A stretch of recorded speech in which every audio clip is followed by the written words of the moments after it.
Hi hello guys, welcome back to my channel. ಹೇಗಿದ್ದೀರಾ ಎಲ್ಲರೂ? I hope ಎಲ್ಲ ಚೆನ್ನಾಗಿದ್ದೀರಾ ಅಂತ ಅಂದ್ಕೊಳ್ತೀನಿ. ನನಗೆ ಸ್ವಲ್ಪ ಹೆಲ್ತ್ ಇಶ್ಯೂಸ್ ಆಗಿತ್ತು, ಸೊ ಈಗ ಓಕೆ, ಪರ್ಫೆಕ್ಟ್. ಸೊ ಫ್ರೆಂಡ್ಸ್, ಇವತ್ತಿನ ಟಾಪಿಕ್ ಬಂದು ನೀವು ಆಲ್ರೆಡಿ ತಮ್ಮನೇಲಿ ನೋಡಿರ್ತೀರಾ. ಹೌದು, ನಿಮ್ಮ ಗರ್ಭದಲ್ಲಿ ಗಂಡು ಮಗು ಯಾವ ಸೈಡ್ ಇರುತ್ತೆ, ಹಾಗೆಯೇ ಹೆಣ್ಣು ಮಗು ಯಾವ ಸೈಡ್ ಇರುತ್ತೆ.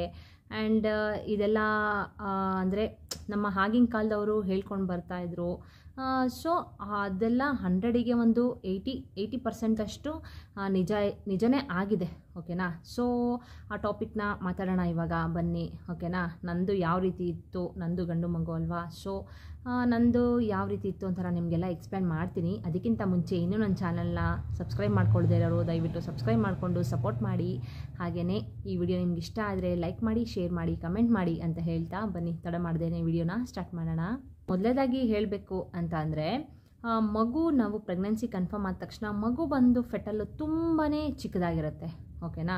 ಆವಾಗ ಅದು ಫುಲ್ಲು ಒಳಗಡೆ ಫ್ಲೋಟಿಂಗ್ ಮಾಡ್ತಾ ಇರುತ್ತೆ. ಒಂದು ಕಡೆ ಅಂದರೆ ರೈಟ್ ಆರ್ ಲೆಫ್ಟ್ ಸೈಡು ಒಂದು ಸ್ಟೇಬಲ್ ಆಗಿ ಅದು ಒಂದು ಕಡೆ ಇರೋದಿಲ್ಲ. ಓಕೆನಾ? ಸೊ ನಿಮಗೇನಾಗುತ್ತೆ ಅಂತ ಅಂದರೆ, ಒಂದು ಆಫ್ಟರ್ 4 ಮಂತ್ಸ್ 5 ಮಂತ್ಸ್ ಆದಮೇಲೆ, 5 ಮಂತ್ಸ್ ಕಂಪ್ಲೀಟ್ ಆದಮೇಲೆ ಅದು ಒಂದು ಜಾಗನ ಆಕ್ಯುಪೈ ಮಾಡ್ಕೊಳ್ಳುತ್ತೆ. ಸರಿನಾ? ಈಗ ನೋಡಿ, ಫಾರ್ ಎಕ್ಸಾಂಪಲ್ ನಮಗೆ ಎಲ್ಲಾದರೂ ಕೂತಿರ್ತೀವಿ ಅಂತ ಅಂದ್ಕೊಳ್ಳಿ, ಇಲ್ಲ ಎಲ್ಲರೂ ಮಲಗಿರ್ತೀವಿ ಅಂತ ಅಂದ್ಕೊಳ್ಳಿ. ನಮಗೊಂದು ಕಂಫರ್ಟ್ ಝೋನ್ ಬೇಕು ಅಲ್ವಾ. ನಾವು ರೈಟ್ ಸೈಡ್ ಮಲ್ಕೊಳ್ಳೋಕ್ಕೆ ಕಂಫರ್ಟ್ ಆದರೆ ಆ ಕಡೆ ಮಲ್ಕೋತೀವಿ, ಲೆಫ್ಟ್ ಸೈಡ್ ಕಂಫರ್ಟ್ ಆದರೆ ಆ ಕಡೆ ಮಲ್ಕೊಳ್ತೀವಿ. ಅದೇ ಥರ ಮಗುನೂ ಕೂಡ ಲೆಫ್ಟ್ ಸೈಡ್ ಇಲ್ಲ ರೈಟ್ ಸೈಡ್ ಅದು ಒಂದು ಜಾಗನ ಆಕ್ಯುಪೈ ಮಾಡ್ಕೊಳ್ಳುತ್ತೆ. ರೈಟ್ ಸೈಡ್ ಇರುತ್ತೆ, ಇಲ್ಲ ಲೆಫ್ಟ್ ಸೈಡ್ ಇರುತ್ತೆ. ಓಕೆನಾ? ಸೊ ಇವಾಗ ಏನು ಹೇಳಬೇಕು ಅಂತ ಅಂದರೆ, ಗಂಡು ಮಗು ಏನಾದರೂ ಲೆಫ್ಟ್ ಸೈಡ್ ಇದ್ದರೆ ಆರ್ ರೈಟ್ ಸೈಡ್ ಇದ್ದರೆ ನಮಗೆ ಯಾವ ರೀತಿ ಗೊತ್ತಾಗುತ್ತೆ ಅಂತ ಹೇಳೋದಾದರೆ, ಈಗ ಆಗಿನ ಕಾಲದವರೆಲ್ಲ ಫ್ರೆಂಡ್ಸ್ ಏನಪ್ಪ ಅಂತಂದರೆ, ಇದೇ ರೀತಿ ಅವರು ಕೂಡ ಒಂದು 80% ಅಷ್ಟು ಅವರು ಹೇಳಿರೋದು ನಿಜ ಆಗಿದೆ. ಸರಿನಾ? ಸೊ ನನಗೂ ನನ್ನ ಎಕ್ಸ್ಪೀರಿಯೆನ್ಸ್ ಪ್ರಕಾರ ನನಗೆ ಯಾವ ರೀತಿ ಹೇಳಿದರು ಅಂತ ನಾನು ನಿಮಗೆ ಹೇಳ್ತೀನಿ.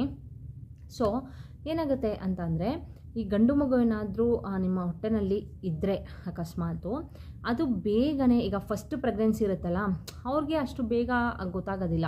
ಏನಪ್ಪ ಅಂತಂದರೆ 4 ಮಂತ್ಸಲ್ಲಿ ಅದು ಸ್ವಲ್ಪ ಮೂಮೆಂಟನ್ನು ಸ್ಟಾರ್ಟ್ ಮಾಡ್ಕೊಳ್ಳುತ್ತೆ. ಅರ್ಥ ಮಾಡ್ಕೊಳ್ಳಿ, ಗಂಡು ಮಗು ಏನಾದರೂ ಹೊಟ್ಟೆನಲ್ಲಿದ್ದರೆ ಮೂಮೆಂಟ್ ಅನ್ನೋದು ನಿಮಗೆ 4 ಮಂತಲ್ಲಿ ಸ್ಟಾರ್ಟ್ ಆಗುತ್ತೆ. ಸರಿನಾ? ಹೆಣ್ಣು ಮಗು ಏನಾದರೂ ಹೊಟ್ಟೆಲಿದ್ದರೆ ಅದು ಸ್ವಲ್ಪ ಲೇಟಾಗಿ ಮೂಮೆಂಟ್ಸ್ನ ಸ್ಟಾರ್ಟ್ ಮಾಡುತ್ತೆ. ಇದನ್ನೊಂದನ್ನು ನೀವು ಅಬ್ಸರ್ವ್ ಮಾಡ್ಕೊಳ್ಳಿ. ಮೊದಲನೇ ಮಗು ಆಗಿರೋರಿಗೆ ಅದು ಅಷ್ಟು ಗೊತ್ತಾಗೋದಿಲ್ಲ, ಸ್ವಲ್ಪ ಗೊತ್ತಾಗುತ್ತೆ ಅಷ್ಟೇ. ಈವನ್ ನನಗೂ ಕೂಡ 4 ಮಂತ್ಸ್ ಸ್ಟಾರ್ಟಿಂಗಲ್ಲೆಲ್ಲ ಸ್ವಲ್ಪ ಮೂಮೆಂಟ್ ಆವಾಗ ತಾನೇ ಸ್ಟಾರ್ಟ್ ಆಗಿತ್ತು, ಒಂದು ಚೂರು ಗೊತ್ತಾಗ್ತಿತ್ತು ಅಷ್ಟೇ. ಸೊ ಹೆಣ್ಣು ಮಗು ಏನಾದರೆ ಸ್ವಲ್ಪ ಲೇಟಾಗಿ ಮೂಮೆಂಟು ಸ್ಟಾರ್ಟ್ ಆಗುತ್ತೆ. ಏನಪ್ಪ ಅಂತಂದರೆ, ಅಕಸ್ಮಾತ್ ಸೆಕೆಂಡ್ ಪ್ರೆಗ್ನೆನ್ಸಿ ಇರುತ್ತೆ ನೋಡಿ, ಅವ್ರಿಗೆ ಗೊತ್ತಾಗ್ಬಿಡುತ್ತೆ ಯಾವ ರೀತಿ ಮೂಮೆಂಟ್ ಇರುತ್ತೆ ಅಂತ. ಅವ್ರು ಆಲ್ರೆಡಿ ಗೊತ್ತಿರುತ್ತಲ್ವಾ.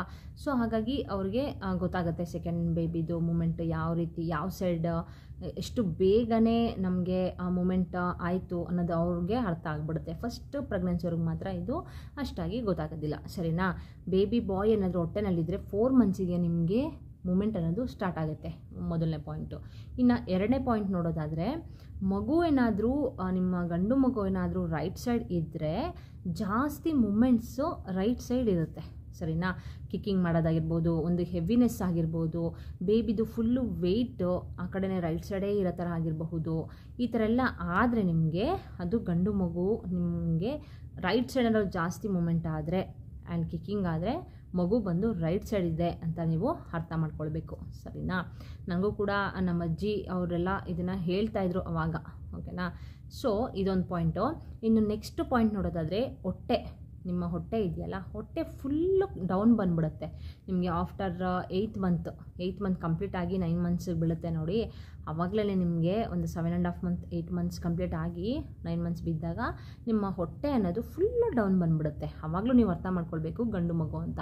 ನನಗೂ ಕೂಡ ಹಾಗೆ ಹೇಳ್ತಾಯಿದ್ರು, ಹೊಟ್ಟೆ ಫುಲ್ಲು ಡೌನ್ ಬಂದಿತ್ತು ನನಗೆ. ಫುಲ್ಲು ಇನ್ನೇನೋ ಡೆಲಿವರಿ ಆಗಿಬಿಡುತ್ತೇನೋ ಅನ್ನೋ ರೀತಿ ನನಗೆ ಫುಲ್ಲು ಡೌನ್ ಬಂದಿತ್ತು. ನಮ್ಮ ಮನೇಲಿ ಮತ್ತೆ ಅವರೆಲ್ಲ ಹಾಗೆ ಹೇಳ್ತಾಯಿದ್ರು, ನಿಮಗೆ ಗಂಡು ಮಗುನೇ ಆಗೋದು ಕಣೆ, ನೋಡು ಜಾಸ್ತಿ ಹೊಟ್ಟೆ ಕೆಳಗಡೆ ಬರ್ತಾ ಇದೆ, ನಿಮಗೆ ಬಂದುಬಿಟ್ಟಿದೆ ಫುಲ್ಲು, ಇನ್ನೇನೋ ಡೆಲಿವರಿ ಆಗಿಬಿಡುತ್ತೆ ಅನ್ನೋ ಥರನೇ ಬಂದಿದೆ ನೋಡು ಅಂತ ಅವರು ಕೂಡ ನನಗೆ ಹೇಳ್ತಾಯಿದ್ರು. ಸರಿನಾ? ಅದೊಂದು ನೀವು ಅಬ್ಸರ್ವ್ ಮಾಡ್ಕೊಳ್ಳಿ ಈ ಥರ. ಮತ್ತು ಇನ್ನೊಂದು ಏನಪ್ಪ ಅಂದರೆ, ಜಾಸ್ತಿ ಮೂಮೆಂಟು ರೈಟ್ ಸೈಡೇ ಇತ್ತು ನನಗೆ. ಓಕೆನಾ? ಹಾಗೆಯೇ ಮೂಮೆಂಟ್ ಸ್ಟಾರ್ಟಿಂಗ್ ಮೂಮೆಂಟ್ ಅನ್ನೋದು 4 ಮಂತಲ್ಲೇ ನನಗೆ ಸ್ಟಾರ್ಟ್ ಆಗಿತ್ತು. ಇದು 3 ಪಾಯಿಂಟ್ನ ನೀವು ಕರೆಕ್ಟಾಗಿ ಅಬ್ಸರ್ವ್ ಮಾಡ್ಕೊಳ್ಳಿ. ಆವಾಗಲೇ ನಿಮಗೆ ಗೊತ್ತಾಗುತ್ತೆ. ಗಂಡು ಮಗು ಏನಾದರೂ ನಿಮ್ಮ ಹೊಟ್ಟೆನಲ್ಲಿದ್ದರೆ ನಿಮಗೆ ಜಾಸ್ತಿ ಈ ಕಡೆ ಎಲ್ಲ ಮೂಮೆಂಟ್ ಆಗ್ತಾಯಿದ್ರೆ ಆ್ಯಂಡ್ 4 ಮಂತ್ಸಿಗೆ ಮೂಮೆಂಟ್ ಸ್ಟಾರ್ಟ್ ಆದರೆ ರೈಟ್ ಸೈಡು ನಿಮಗೆ ಒಂದು ಹೆವಿನೆಸ್ಸು, ಒಂದು ಕಿಕ್ಕಿಂಗ್ ಆಗಿರಬಹುದು, ಏನೋ ಒಂಥರ ಹಿಂಸೆ. ಆ ಕಡೆ ರೈಟ್ ಸೈಡು ಮಲ್ಗೋಕ್ಕೆ ಆಗಲ್ಲ ನಿಮಗೆ. ನನಗೂ ಅಷ್ಟೇ, ನನ್ನ ಮಗ ಫುಲ್ಲು ರೈಟ್ ಸೈಡ್ ಮಲ್ಗೋಕ್ಕೆ ಬಿಡ್ತಿರಲ್ಲ, ಒದಿವ ಫುಲ್ಲು. ಆ ಕಡೆ ತಿರ್ಕೊಂಡ ತಕ್ಷಣವೇ ಫುಲ್ಲು ಒದಿಯುವ ನನಗೆ, ಆ ಥರ ಎಲ್ಲ ಮಾಡ್ತಾಯಿದ್ದ. ಸೊ ಅದನ್ನೊಂದು ಅಬ್ಸರ್ವ್ ಮಾಡ್ಕೊಳ್ಳಿ. ಮತ್ತು ನಿಮ್ಮದು ಹೊಟ್ಟೆ ಫುಲ್ಲು ಡೌನ್ ಬಂದುಬಿಡುತ್ತೆ ನಿಮ್ಮದು, ಸರಿನಾ? ಇನ್ನೇನೋ ಹೆರಿಗೆ ಆಗೋಗುತ್ತೇನೋ ಅನ್ನೋ ಥರ ಫುಲ್ಲು ಡೌನ್ ಬರುತ್ತೆ. ಅದನ್ನೊಂದನ್ನು ನೀವು ಅರ್ಥ ಮಾಡಿಕೊಂಡ್ರೆ ಗಂಡು ಮಗು ಈ ಥರ ರೈಟ್ ಸೈಡ್ ಇದೆಯೋ ಲೆಫ್ಟ್ ಸೈಡ್ ಇದೆಯೋ ಅಂತ ನಿಮಗೆ, ನಿಮ್ಮ ಹೊಟ್ಟೆನಲ್ಲಿ ಗಂಡು ಮಗು ಇದೆಯೋ ಅನ್ನೋದು ನಿಮಗೆ ಅರ್ಥ ಆಗುತ್ತೆ. ಓಕೆನಾ? ಈ 3 ಪಾಯಿಂಟ್ಸ್ನ ನೀವು ಅಬ್ಸರ್ವ್ ಮಾಡ್ಕೊಳ್ಳಿ ಫ್ರೆಂಡ್ಸ್. ಓಕೆನಾ? ಓಕೆ ಫ್ರೆಂಡ್ಸ್, ನೋಡಿದ್ರಲ್ಲ, ಇವತ್ತಿನ ವಿಡಿಯೋ ನಿಮಗೆ ಯೂಸ್ಫುಲ್ ಆಯಿತು ಅಂತ ಅಂದ್ಕೊಳ್ತೀನಿ. ಯೂಸ್ಫುಲ್ ಆಗಿದ್ದರೆ ದಯವಿಟ್ಟು ಒಂದು ಲೈಕ್ ಕೊಡೋದನ್ನ ಮರಿಬೇಡಿ. ಹಾಗೆಯೇ ನನ್ನ ಚಾನಲ್ಗೆ ಸಬ್ಸ್ಕ್ರೈಬ್ ಮಾಡ್ಕೊಳ್ದೇ ಇರೋರು ಸಬ್ಸ್ಕ್ರೈಬ್ ಮಾಡಿಕೊಂಡು ಸಪೋರ್ಟ್ ಮಾಡಿ. ಈ ವಿಡಿಯೋನ ಆದಷ್ಟು ಶೇರ್ ಮಾಡಿ, ಕಮೆಂಟ್ ಮಾಡಿ ಅಂತ ಹೇಳ್ತಾ ಇವತ್ತಿನ ವಿಡಿಯೋನ ಇಲ್ಲಿಗೆ ಎಂಡ್ ಮಾಡ್ತೀನಿ. Bye bye, take care.